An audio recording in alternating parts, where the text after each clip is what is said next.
Hi, this is Tim of the 1916 Company. Welcome and thanks for logging on. If you love this watch, email us, Team Mosso at the1916company.com for purchase pricing and availability questions regarding this watch. So today we're discussing a Omega Seamaster Diver 300-meter chronograph. And while many Diver 300-meter chronographs actually have some variant of the Valjoux 7750 in them, this one has a more upscale Frederic Piguet 1285-based Omega caliber 3301, so it's a bit of an aristocrat among Diver 300 meters. The example you see right here was sold back in 2006, so you get a sense of the vintage. 41 millimeters and a half in diameter. It's a 41.5 and 15.1 millimeters thick. Lug tip to lug tip, 49.5 millimeters. End link to end link. Total distance across the wrist, 52.5 with a 20 millimeter spacing between the lugs. Now, it is quite robust. You really feel the weight here. A lot of people think that watches from Omega built in the mid-2000s and back might not feel as robust as a modern example, but whereas Rolex bracelets really underwent sea changes and quantum leaps in the 2000s, Omega bracelets, even dating back to the 90s on the Diver 300 meters, feel really solid in the hand and on the wrist. So this feels like a more expensive piece, and also on the wrist feel is of a more modern watch. So my wrist is 16 centimeters circumference, and you can see it wears well. It is thick, but it's not super thick. It's 15.1. Part of that is down to the fact that there isn't a 7750 in it. And you can see across the wrist it's reasonable. I would wear this happily. I think on the bracelet, you could wear this on a wrist my size, 16 centimeters circumference or larger. Take it off the bracelet, you could probably wear it on a strap on a 15 centimeter circumference wrist. Cuff shot right there, over the top shot, and then down the barrel. Like I said, the bracelet's a lovely piece.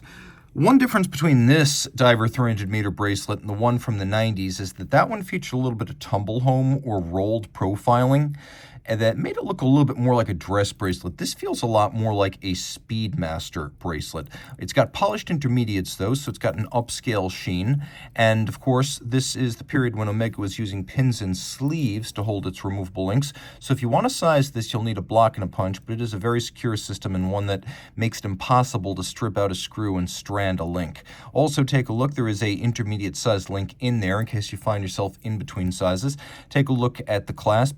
Note that the engravings are still very deep and distinct, so this watch has been minimally and professionally refinished in its lifetime. We have here a fold-out dive extension that is quite crisp, and like the rest of the clasp, it is of very thick gauge steel. These clasps and bracelets on Omega Seamasters in the 90s and early 2000s were the ones that really prompted Rolex to move in the direction of full solid end link, solid center link, thick gauge clasps, and Omega was ahead of the curve in that regard. It's very durable inside and out. Taking a look at the profile, we do have conforming end links that help to mate the bracelet cleanly to the case, and then lyre style lugs. So we have that inward bevel and then outward bevel, and the outward bevel has a polished face that runs end to end. Helium Escape Valve. Unscrew this, and as you surface from a saturation dive, saturation dives can last hours, days, or even weeks, and there's one big protracted decompression as you return to the surface, and helium that accumulates in the watch needs to get out. And typically, it absorbs through the case very slowly. At the speed you rise and decompress, it could blow out the crystal, it could blow out the seals. So you open this helium valve, and when the internal pressure exceeds external by 2 to 3 bar, provided the valve is open, you do have to open it, it will prevent the blowout of the crystal. The bezel on every Diver 300 meter is kind of shallow and scalloped, and while it looks great, I recommend that when you set this bezel, you do so before you hit the water, before your hands get wet and sweaty, because it's a shallow grip. It's not the best from that standpoint, but it is a very precise 120 click bezel that can be placed very, very precisely. And then we have a little bezel pearl and an aluminum anodized insert. Note that it works as a count up to 60, and I really like that. I think a dive bezel is in a lot of ways more useful than a chronograph.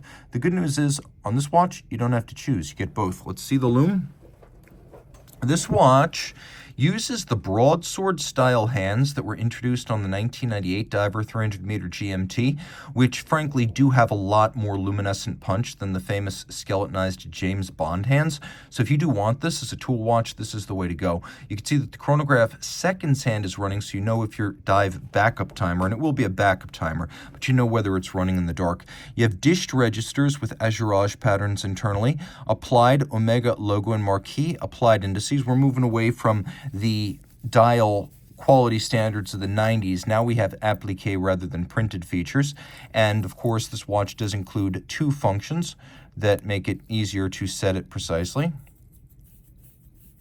One is hacking or stop seconds. Interestingly, this is based on the Frederic Piguet 1285, which is a thicker, more durable version of the High Horology 1185. The 1185 does not have hacking. This does. There is also a quick set mechanism for the date, so you can rapidly cycle that should you need to do so.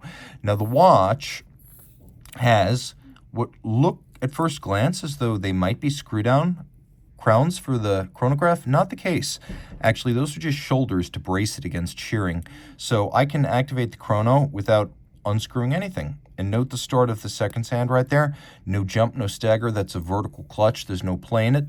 Also, a vertical clutch has no additional wear and tear, so if you just like to leave your chrono running, you can do that. No concerns. The crisp action for both start and stop, reciprocated by the reset. Turn it all over. Not a whole lot to see on the case back. It's all 300 meters water resistant. The seahorse with the waves remind you which model line you're looking at. But we got caliber 3301, so a couple of changes from the Frederic Piguet.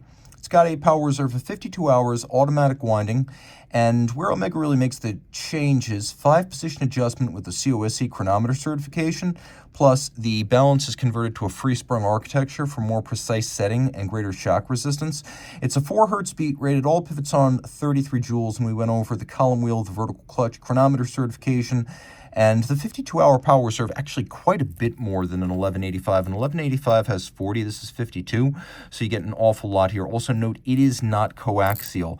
The coaxial version of this movement did not find a lot of friends, as it was a little bit finicky in its early years before upgrade parts. The pre-coaxial version of the Omega 1285 Frederic Piguet, the 3301, the pre-coax is rock solid, and a little bit of Blancpain style high horology in your Omega watch. Reach out to Team Mosso at the 1916company.com for purchase and pricing details.